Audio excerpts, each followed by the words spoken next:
L'Assemblée va à présent entendre une allocution par son Excellence, Monsieur David Cameron, Premier ministre du Royaume-Uni de Grande-Bretagne et d'Irlande du Nord. Puis-je inviter le protocole à escorter son Excellence.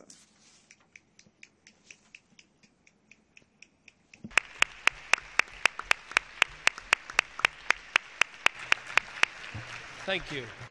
Merci.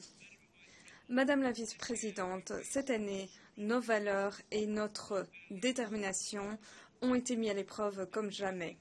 En réagissant à l'agression contre l'un de nos États membres, l'Ukraine, en cherchant la paix au Moyen-Orient, en luttant contre la propagation terrible du virus Ebola en Afrique de l'Ouest et en surmontant ce sur quoi je vais me concentrer aujourd'hui, à savoir la menace mortelle que fait peser la montée de l'EIL en Syrie et en Irak. Deir al-Zor est une province de l'est de la Syrie.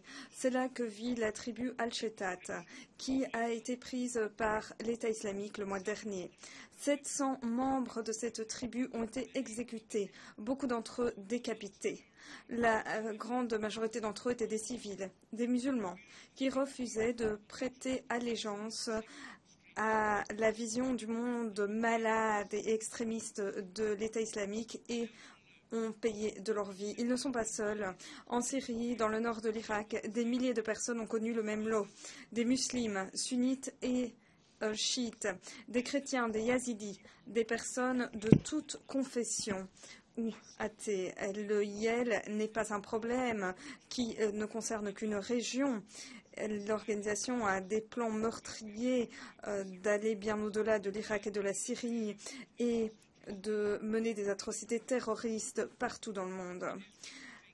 L'organisation recrute de nouveaux combattants partout dans le monde. 500 sont partis de mon pays et il est quasiment certain que l'un d'entre eux a abattu brutalement 2 journalistes américains et un travailleur humanitaire britannique. C'est un problème qui nous touche tous et nous devons le régler ensemble. Car il n'y a pas une seule personne dans cette salle qui pourrait penser à ce défi sans penser au passé, que ce soit l'Irak, l'Afghanistan.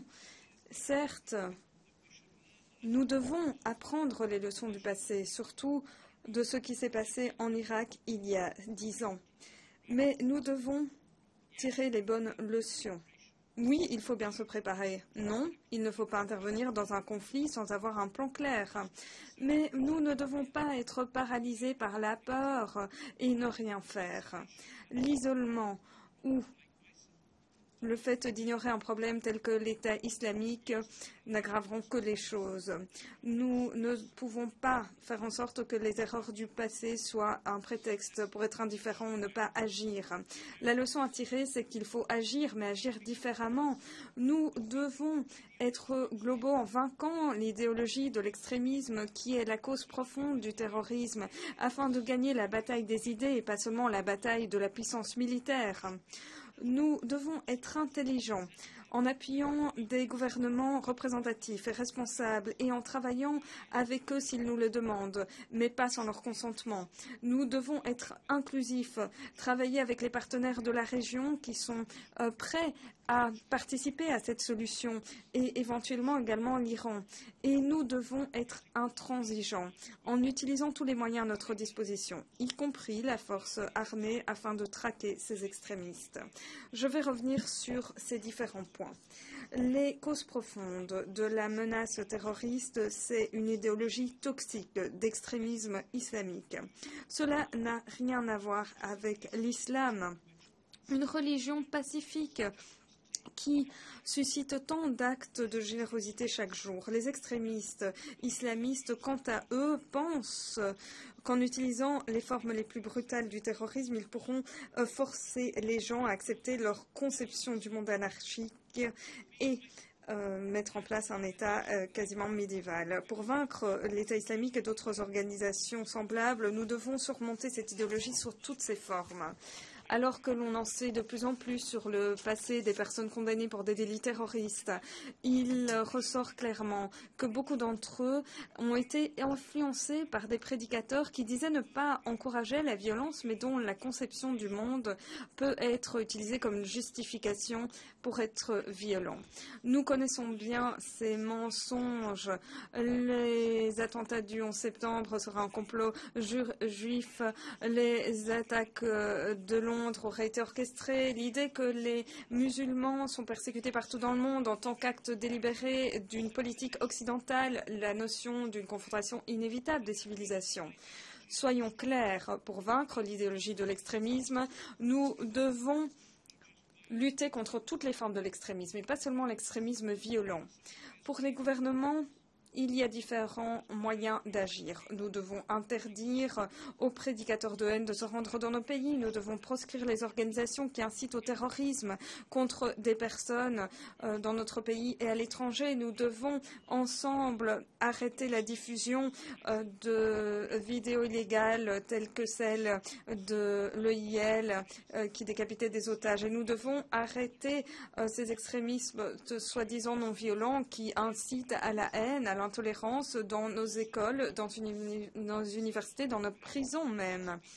Certes, certains diront que cela n'est pas compatible avec la liberté d'expression ou intellectuelle. Mais voilà la question que je vous pose. Est-ce que nous allons croiser les bras et permettre aux extrémistes de droite, aux nazis, au Ku Klux Klan de recruter sur nos campus universitaires? Non, nous ne pouvons permettre aucune forme d'extrémisme non violent.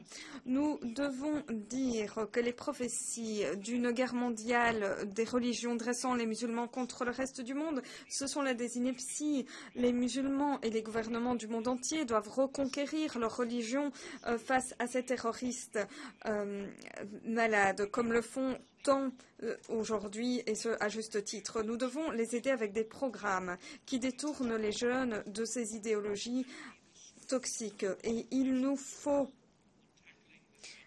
que la communauté internationale unisse ses efforts pour lutter contre cette idéologie. C'est pour cette raison qu'ici aux Nations Unies, le Royaume-Uni demande qu'un nouveau représentant spécial sur l'extrémisme soit nommé.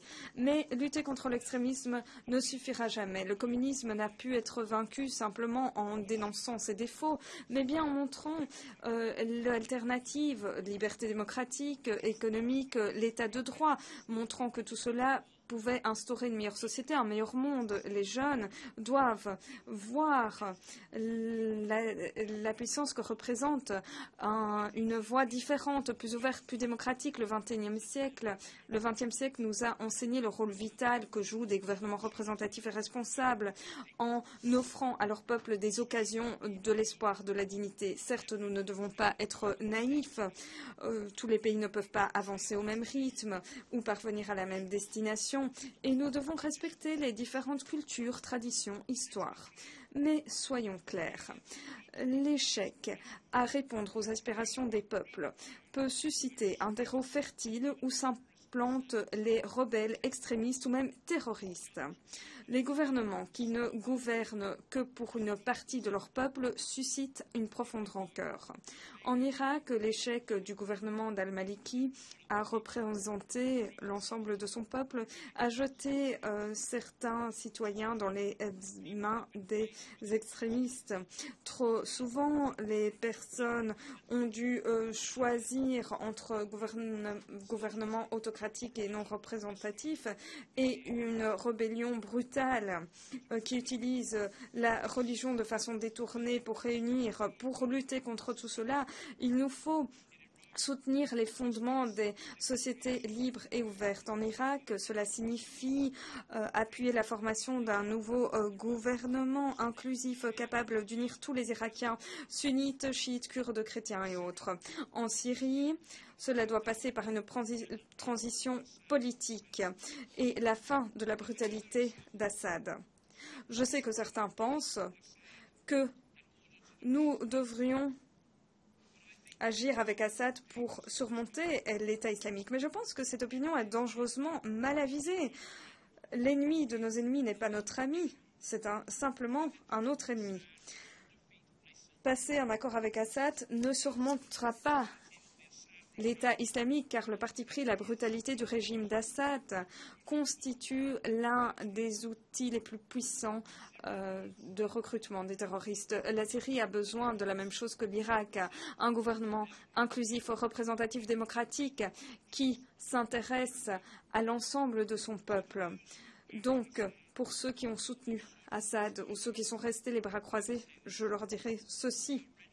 Nous sommes prêts à lancer avec vous un nouvel effort politique afin de mettre en place un gouvernement représentatif et responsable à Damas qui pourrait lutter contre le IL. Mais il n'est pas crédible qu'Assad dirige un tel gouvernement, même si nous sommes prêts à envisager toutes les options pour trouver un moyen d'avancer. Troisièmement, nous devons être inclusifs avec la coalition la plus vaste possible de pays dans ces efforts mondiaux.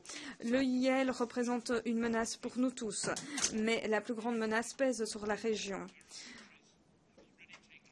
Il est tout à fait louable que plusieurs pays arabes participent déjà à l'affaiblissement de l'État islamique. Ils ont fait montre de courage, de leadership. L'Iran doit également avoir une chance de montrer qu'elle peut faire partie d'une solution, pas partie du problème. Aujourd'hui, je me suis entretenue avec le président Rouhani. Nous avons de profondes divergences.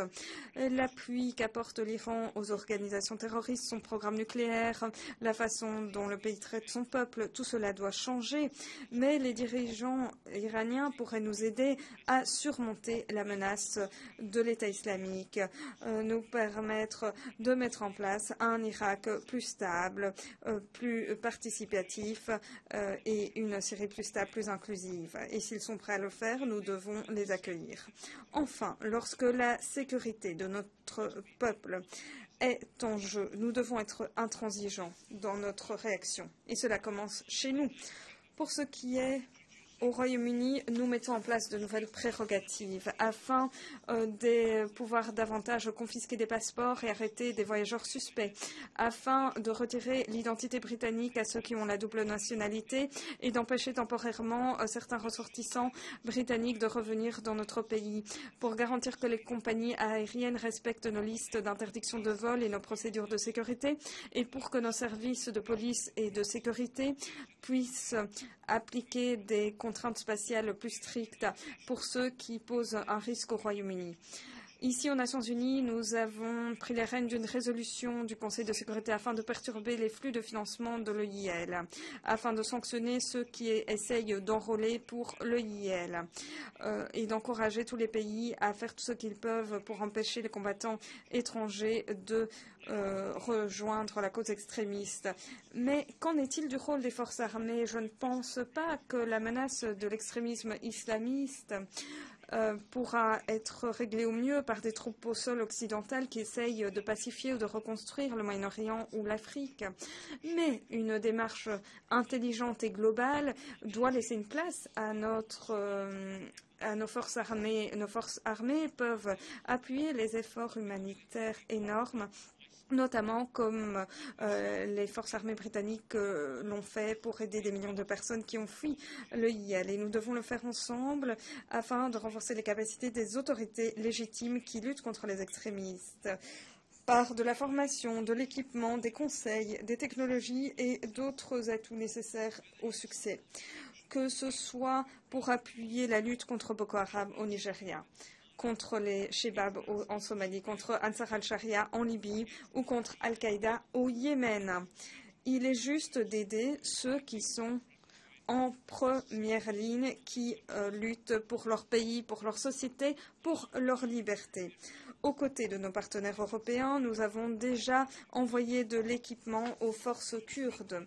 Nous sommes en train de renforcer la résistance des forces militaires au Liban et en Jordanie. Et des avions britanniques Tornado et de surveillance ont déjà travaillé aux côtés des services secrets pour la logistique notamment et également pour la logistique pour les frappes américaines en Irak.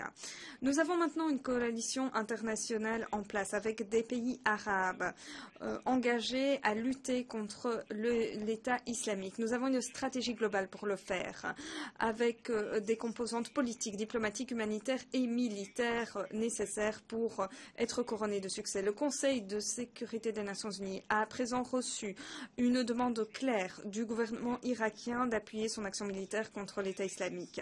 Nous avons donc là une base claire de droit international pour agir et nous devons agir dans notre propre intérêt national afin de protéger notre peuple et notre société. Il est donc juste que le Royaume-Uni passe à une nouvelle phase d'action. C'est pour cette raison que j'ai convoqué le Parlement britannique ce vendredi, afin d'obtenir l'aval pour que le Royaume-Uni participe aux frappes aériennes internationales contre l'État islamique en Irak. Mon message aujourd'hui est simple. Nous faisons face à un mal contre lequel l'ensemble du monde doit s'unir.